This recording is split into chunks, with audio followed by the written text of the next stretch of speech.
Hello दोस्तों, मेरा नाम है संग्राम और आज है दिन 11 अगस्त 2026। तो चलिए दोस्तों देखते हैं क्या हाल है हमारे पोर्टफोलियो का। तो चलिए दोस्तों देखते हैं क्या हाल है हमारे पोर्टफोलियो का। सबसे पहले दोस्तों देख लेते हैं हमारा जीरोधा का ट्रेडिंग अकाउंट क्या कहता है।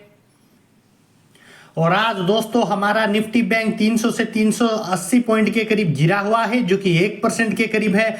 निफ्टी 50 हमारा 80 टू 90 पॉइंट के करीब गिरा हुआ है, जो कि 0.5% के करीब है। दोस्तों आज एक अच्छा खासा बेयरिश डे होने वाला है, ऐसा मुझे लगता है दोस्तों। तो चलिए दोस्तों इंडिविजुअल स्टॉक्स का हाल भी देख लेते हैं। एलटी फूड्स हमारा 1% के करीब गिरा हुआ है। पीरामल फाइनेंस हमारा 0.5% के करीब गिरा हुआ है। यूपीएल हमारा फ्लैट है। टाटा स्टील हमारा फ्लैट है। जनरल इंश्योरेंस हमारा 0.5% के करीब बढ़ा हुआ है। पीएफसी 0.5% के करीब गिरा हुआ है। टाटा मोटर कमर्शियल व्हीकल 1% के करीब गिरा हुआ है। Tata motor passenger vehicle flat है दोस्तों। वेदांत हमारा 0.5% के करीब बढ़ा हुआ है। वेदांत स्टील 4 to 5% के करीब बढ़ा हुआ है। वेदांत पावर हमारा फ्लैट है। वेदांत एल्यूमिनियम स्टॉक हमारा 1% के करीब बढ़ा हुआ है। वेदांत ऑयल एंड गैस हमारा 0.5% के करीब बढ़ा हुआ है दोस्तों। तो चलिए दोस्तों देख लेते हैं क्या प्रॉफिट बुकिंग करने जैसा कुछ है हमारे पास। तो जैसे कि आप सबको पता ही है दोस्तों, ये हमारा स्विंग ट्रेड का पोर्टफोलियो है, जो कि 11 to 12% के करीब गिरा हुआ है। 28 to 29,000 के करीब ये गिरा हुआ है। जिसमें हमारा इंडिविजुअल स्टॉक्स की अगर बात करें तो LIC हाउसिंग फाइनेंस 9 to 10% के करीब गिरा हुआ है, 4 to 5,000 के करीब। पीएफसी हमारा 14 to 15% के करीब गिरा हुआ है, 20 to 21,000 के करीब। रेक लिमिटेड हमारा 4 to 5% के करीब गिरा हुआ है, जो कि 2 से 3,000 रुपए के बीच में है। तो हाल फिलहाल के लिए प्रॉफिट बुकिंग करने जैसा कुछ नहीं है दोस्तों। अगले कुछ दिनों में जब निफ्टी अच्छा खासा अपसाइड का बड़ा मोमेंटम दे देगा, तब जाकर हमें कोई अच्छा खासा बड़ा मुनाफा मिलेगा, ऐसा मुझे लगता है दोस्तों।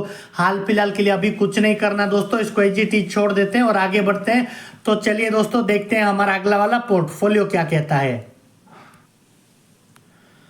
तो ये है दोस्तों हमारा कोटक नियो का पोर्टफोलियो, जिसमें 16 to 17,000 के करीब प्रॉफिट बढ़ा हुआ है दोस्तों। 66 to 67% के करीब प्रॉफिट बढ़ा हुआ है। इंडिविजुअल स्टॉक्स की अगर यहाँ पर बात करें तो एलटी फूड्स हमारा 17 to 18,000 के करीब बढ़ा हुआ है, 67 to 68% के करीब। और यहाँ पर दोस्तों हमारा विम्प्ला सेलो वर्ल्ड के साथ मर्जर हो चुका है, लेकिन आज भी हमारे पास वापस आया नहीं है। नए वैल्यूएशन के साथ सेलो वर्ल्ड के नाम पे ये स्टॉक आने वाला है दोस्तों। नए वैल्यूएशन के साथ कुछ बड़ा मुनाफा लेकर आएगा, ऐसा मुझे लगता है दोस्तों। तो हाल फिलहाल के इसको ग्रो होने के लिए छोड़ देते हैं और आगे बढ़ते हैं दोस्तों।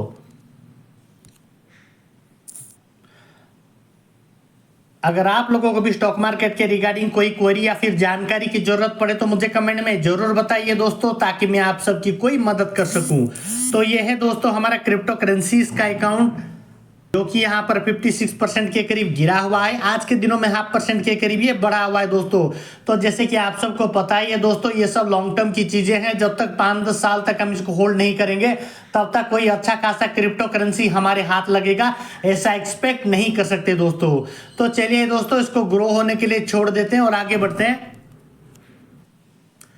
तो ये है दोस्तों हमारा ग्रो का पोजिशनल ट्रेड वाला अकाउंट, जिसमें हमारा वन डे रिटर्न में 1000 to 2000 के करीब ये गिरा हुआ है, 0.5% के करीब।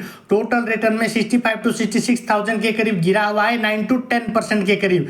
इंडिविजुअल स्टॉक्स की अगर बात करें तो रेक लिमिटेड हमारा 9 to 10% के करीब गिरा हुआ है, 47 to 48,000 के करीब।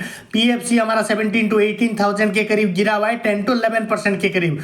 तो हाल फिलहाल के लिए कोई प्रॉफिट बुकिंग करने जैसा सिनेरियो नहीं है दोस्तों, ये थोड़ा बुरी तरीके से गिरा हुआ है। लेकिन जैसे कि आप सबको पता ही है दोस्तों, पोजिशनल ट्रेड में 20 to 30% के करीब हम प्रॉफिट बुकिंग करते हैं। जब ये 20 से 30% के करीब हमारा प्रॉफिट बन जाएगा, तब हम इसमें आराम से प्रॉफिट बुकिंग कर लेंगे दोस्तों। तो हाल फिलहाल के लिए इसको ग्रो होने के लिए छोड़ना पड़ेगा। तो चलिए दोस्तों म्यूचुअल फंड का हाल देख लेते हैं। म्यूचुअल फंड की अगर बात करें तो दोस्तों वन डे रिटर्न में 2 to 3,000 के करीब बढ़ा हुआ है, 0.5% के करीब। टोटल रिटर्न में 1,24,000 to 1,25,000 के करीब गिरा हुआ है, 8 to 9% के करीब।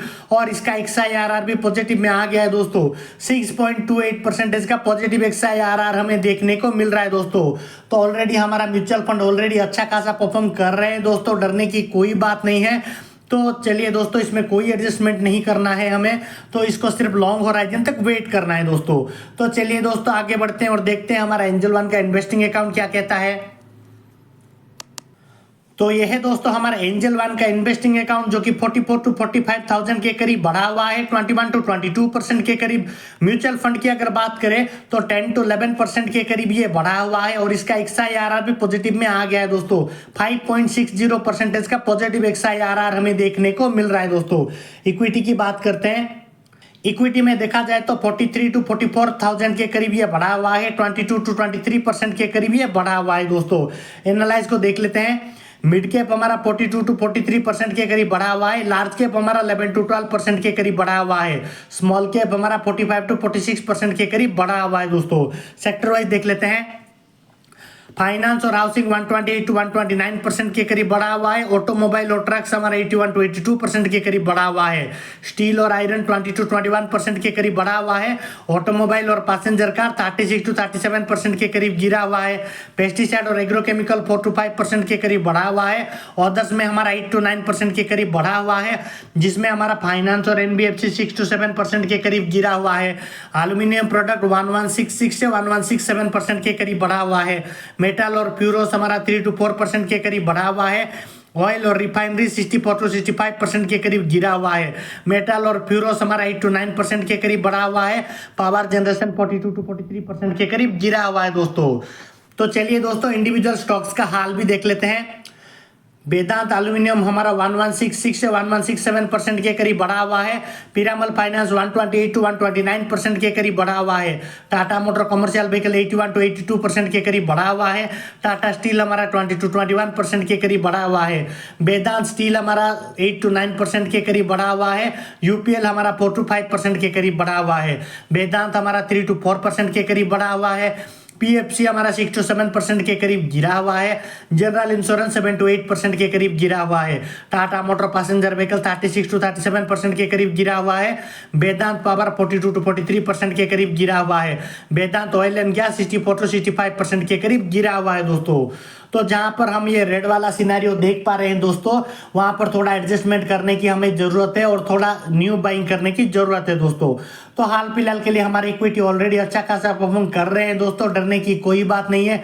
तो चलिए दोस्तों मिलते हैं हम हमारे अगले वाले एपिसोड कल में।